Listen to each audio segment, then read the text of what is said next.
So, hello everyone who is watching this video, and my name is Mr. Mark, and I'm here to present our project about incentivizing clean air via a low-cost sensor network with spatio-temporal air quality monitoring in Uganda's informal school spaces.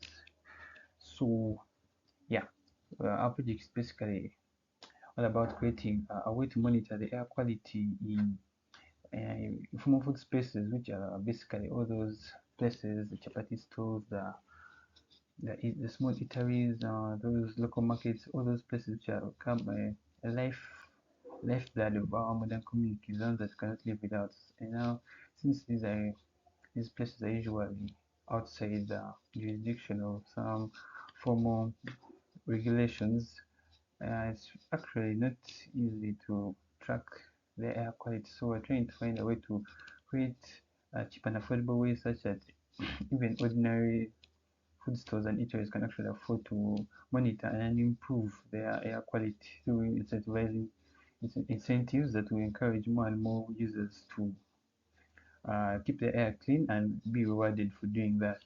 So let's dive into the discussion. Uh, Background and information.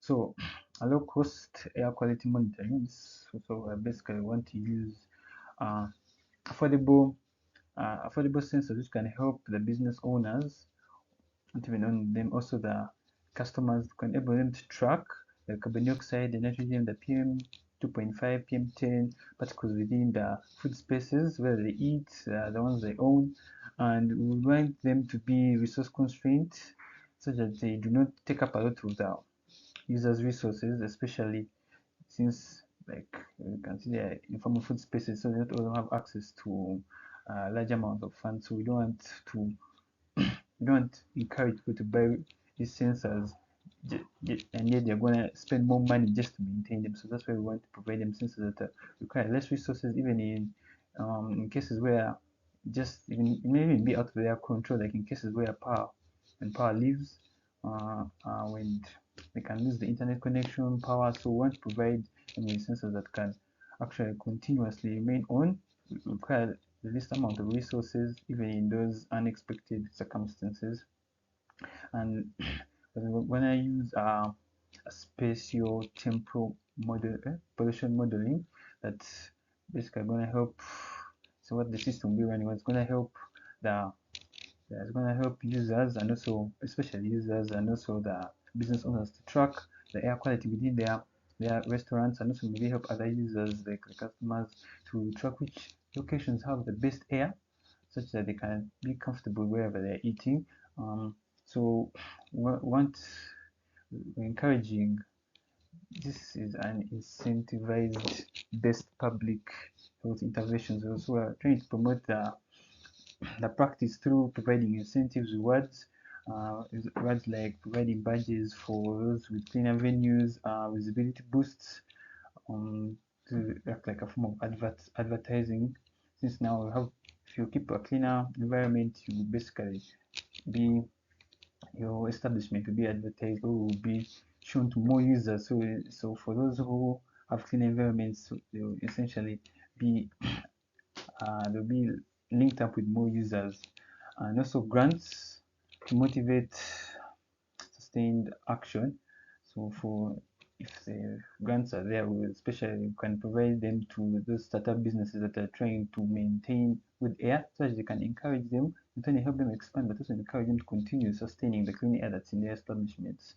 So, informal food economy in Uganda. So our project is basically focusing on informal food spaces, because it is basically like the majority of our population depends on such places. And since I don't have a way of keeping up with regulations, we that's why we are creating this system, so that it can help. Since it's a big problem within our country, majority of the food spaces are not under regulations. So respiratory health and exposure reduction aims to cutting harmful air exposure and improving community respiration health through cleaner cooking environments. This is like self-explanatory. So if the places are having more cleaner air, this will reduce the likelihood of some people facing respiratory diseases, or those who already have would help them eat in much more bearable places and not escalate their diseases. Problem statement. So one of the problems we have to tackle in the domain of application domain is the high exposure to carbon dioxide, and the particulate matter in small eateries and chapati stores. Um, so this has, especially for us in the country where we depend so much on resources like charcoal and firewood, this produces a lot of smoke, and this exposes the customers and also the owners themselves to these dangerous levels of poor air. And there's also lack of affordable and continuous air quality monitoring in formal food spaces, since the owners lack the funds to fund this machinery to monitor the air. And also where organizations like government will have come in to provide these funds, they actually don't. And this has led to under documentation in these informal food spaces. Now, also limited awareness amongst the vendors about harmful air quality and the health risk it poses, not only to them but also to the customers themselves, until they continue to operate in these dangerous conditions. And there's no incentive mechanism that can encourage the vendors to maintain this air quality, this good air quality. So the technical problems that we also had to tackle were handling noisy and irregular sensor data from multiple pollutant sources. Um, Sometimes the sensors, especially from companies like Air, could not the sensors could register abnormalities. They could register no values at all. So we were facing most of the issues of this noisy and inconsistent data, and also the problem of creating a real-time spatial-temporal model in a space that lacks an air quality space that has sparse sensor coverage. And also the issue of creating accurate fusion and multi-sensor measurements with drift and calibration corrections. Integration of real-time sensor data with a behavior recommendation and incentive system. Uh, for ensuring system operates under resource constraints such as low power and offline fast. With the problems that we faced, we had to come up with questions like whether we could create a model, intelligent models that can actually capture the patterns with the help of local sensors, and whether those things will actually affect the air quality in formal food spaces. And we had to set ourselves four objectives. Okay, some objectives, one being whether to determine the effectiveness of the local sensor networks in informal food spaces, and also to model the patterns in those informal food spaces, and also design a system that can actually encourage vendors to take part in keeping the air clean. And we have to also evaluate the overall performance of the system in these resource constrained conditions. The system architecture. So the system architecture, you can see the various client API, module layer, sensor network layer. So the information is collected at the sensor layer by the different sensors at the sites. So these collect various readings of carbon dioxide, PM.25 readings, and since they are both solar and battery powered, this can stop those instances when power goes. That's because in case one goes to rely on the other one, and then they send the information to the database via Wi-Fi and a 4G connection. And in case both fail, it can keep the information offline, and when the network returns, it updates the database. So now from the database, the model layer, the artificial intelligence models uh, pick the information from the database, they process it and produce the various classifications and predictions. And with the help of an API, which creates an interface for the end users to communicate with the artificial intelligence models, they can get the various predictions and classifications of the different risky areas that have dangerous levels of air quality. So dataset description. So we got our datasets from two. We needed two main datasets, one of indoor air quality and one of outdoor air quality. So the indoor air quality we opted to get out from Airco, and this information is publicly available on their website. Though to get, and for our case, we needed datasets of smaller time frames, 1 hour, frequency of 1 hour. But such a dataset isn't, you cannot get such a dataset from Airco, so we had to get the individual smaller datasets and then upgrade them to form one massive dataset.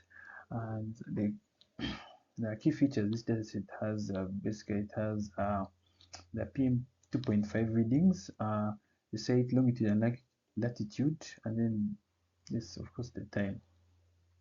Then the other dataset we got was from I think it was a group of researchers in India. They set up sensors over 30 different indoor locations across the country, rural, urban areas across the whole country, and each, I would say like each site recorded over 13,000 hours of data. So we had over, I think, over 8 million records of data. So this was large, and basically it was capturing data from an indoor across all the different kinds of community, from middle to low income communities, and it was recording in time, it was recording at 1 second intervals. So yeah, and this data can access it from their GitHub account, which will direct you to their Go Drive that has the entire dataset. And yeah, so yeah, we did some EDA on our dataset, especially for the Echo dataset. We did some cleaning because since it had some inconsistent values due, this is the fact also uses low cost sensors. So we cleaned and removed all the irregular values, and this is, as you can see, these graphs, most of them are the visualization of our data. So I'm going to start with the PM 2.5 predictor. So now this model used a graph convolutional network for spatio-temporal regression, specifically designed for PM 2.5 air prediction. So the architecture type, we use the graph convolutional DNC, we're using PyCharm geometrics, and noisy graph for enhanced architecture. So now for this model, we use the airco dataset with its features of PM 2.5, the site longitude, site latitude, and the timestamp. And we converted these features, some of them into nodes, especially the time node and the location nodes, and also the PM 2.5 node. And these nodes were run through the GNC, the GCN layers, with this mathematical formula where each node gets weights, a summation of the weights of itself and the neighboring weights. And after the training, the model is intended to produce a single PM 2.5 value from inputs of the time and the location. Yeah. So now these are the results of the PM 2.5 predictor. So it didn't perform all that badly. It actually fared well. As you can see, its R2 score of 0.6, and it didn't deviate very much from the actual value, with over 127,000 testing samples that it ran. As you can see, the prediction versus the actual graph, it did well for PM 2.5 values less than 200. It was mainly predicting them on point, but as they progressed to become higher than that, it began to deviate away from the true values. So now the next thing I want to talk about is the anomaly detection model. So now this model is supposed to find the unusual or abnormalities within the data set. Abnormalities like, let's say, the sudden rise in a specific variable or a sudden dip. So now I was supposed to detect all those variables and then label them as a specific event. And for that, we had to carry out a form of supervised learning where we processed the data set. We got the into data set, and we had to preprocess and divide the variables in rolling windows of two 2 to 1 minutes, where we were getting the mean and the maximum value in the last 2 minutes. And with the help of those variables, we're able to predict classify the different events, and with those only that well-defined data set is what we gave the model to. It's what we used to train the model. So this model, we chose a graph attention network for integrated for time series anomaly detection, and with the help of those mathematical formulas, we're able to achieve detecting the various anomalies within the data set. So for uh, the different anomalies, the anomalies we had classified were 5 main anomalies. We had classified: cooking spill, dishwashing, a fire, so a normal event, possible gas or chemical spill, and then smoke. As you can see, the classification error rate, there were more. As you can see, the possible gas or chemical spill, the model did not train well.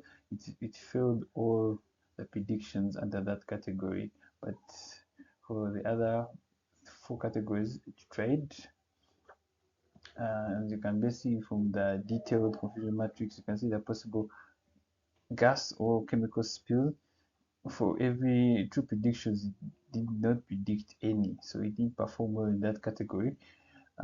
Yeah, so but it performed well for the other categories, especially the normal. It could easily detect the normal anomalies, could at least had a foundation of the normal, the baseline normal from all the others. So the other one I want to now talk about is the local temporal reasoning commander, which integrates LSTM and contextual bandits and sharp for explainability. Now for our project used the LSTM models to create 2 models actually. One of them being a model that can forecast the sensor readings in the next 30 minutes, and which can then be used to create a itself score for like the next 30 minutes by the itself score model. And then the second model was for used with the help of the contextual bandits, create action reasonable actions that can be used by the user in order to improve the air quality in case it drops or it's in dangerous levels. It can recommend a specific set of actions that the user can do in order to improve their air quality.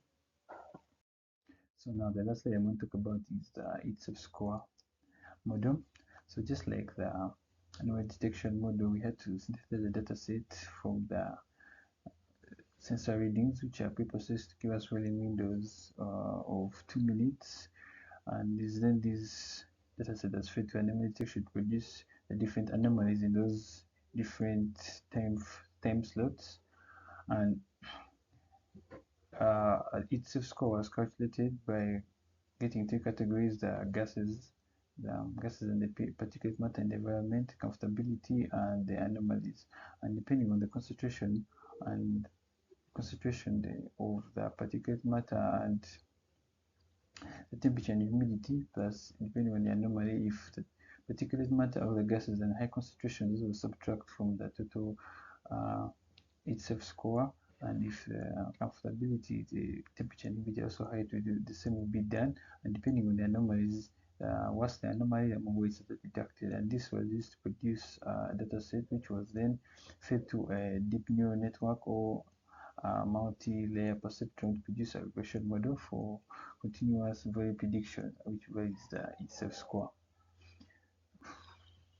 And with the help of those different mathematical formulas like attention normalization, symbolic constraint layer, we're able to create model that can predict a continuous value, which is the itself score.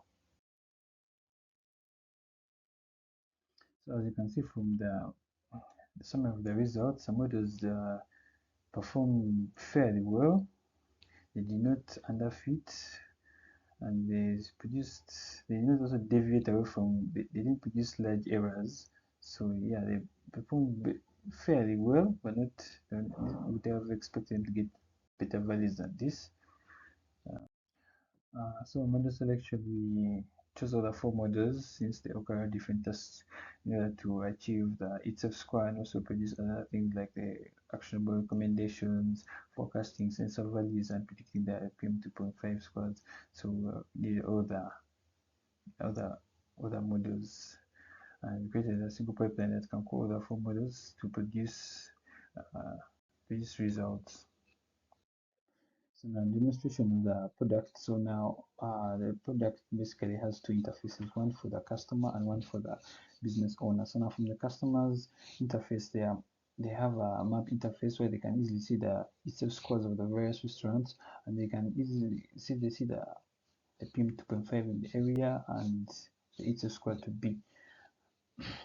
And for the customer and for the business owner, their interface basically has the itself score, the live live sensor results directly from the sensors. They'll be directly being transmitted from their interface. They can also, depending on their itself score, if it is low, they'll get the anomalies or the reasons why the itself score is that low, and they will receive uh, some actions that they can perform in order to raise the itself score. Of course, there were limitations, and one of them being the sensor calibration accuracy. We're not sure how accurate the sensors, the values that we got from this, how accurate they were. There were inconsistencies in some places, so we had to delete those rows. The sparse spatial data in the form of food spaces.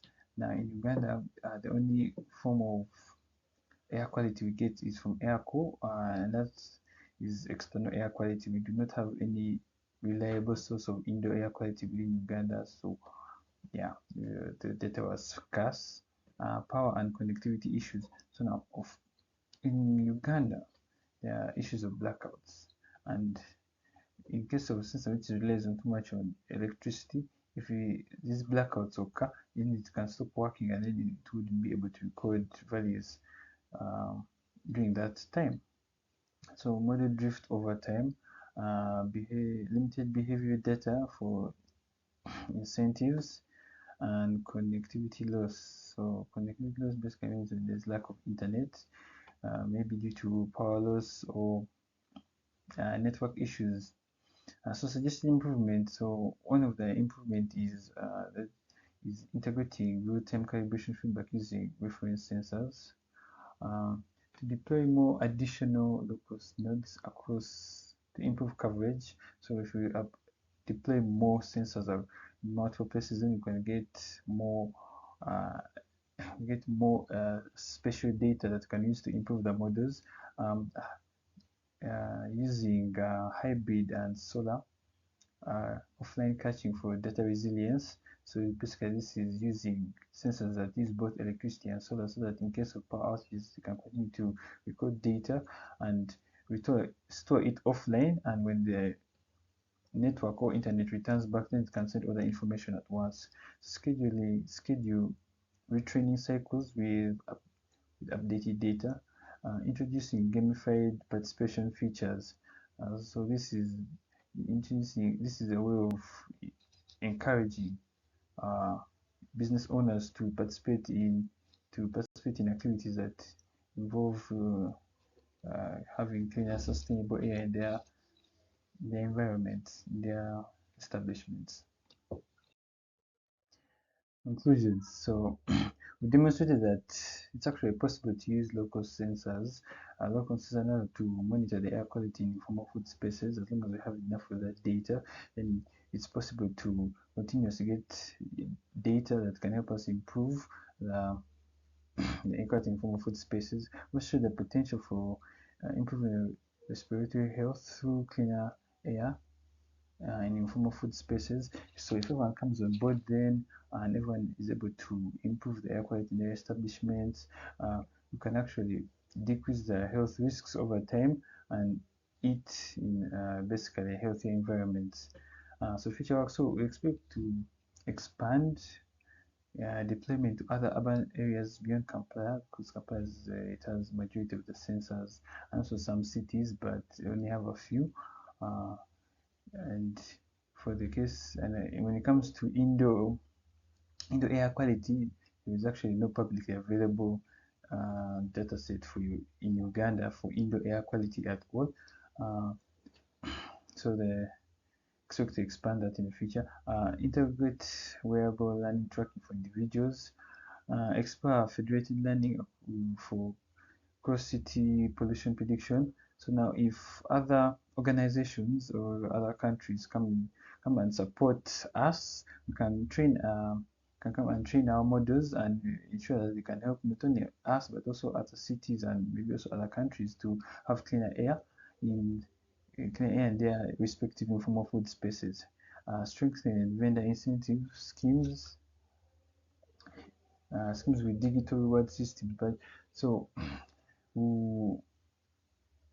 this is just suggesting we develop a far much better system that can actually engage the vendors to continuously participate in having cleaner air through digital rewards such as badges, SMS alerts are for just to as a feature to provide information to the vendors when the connectivity is down so they can continuously receive updates from the system.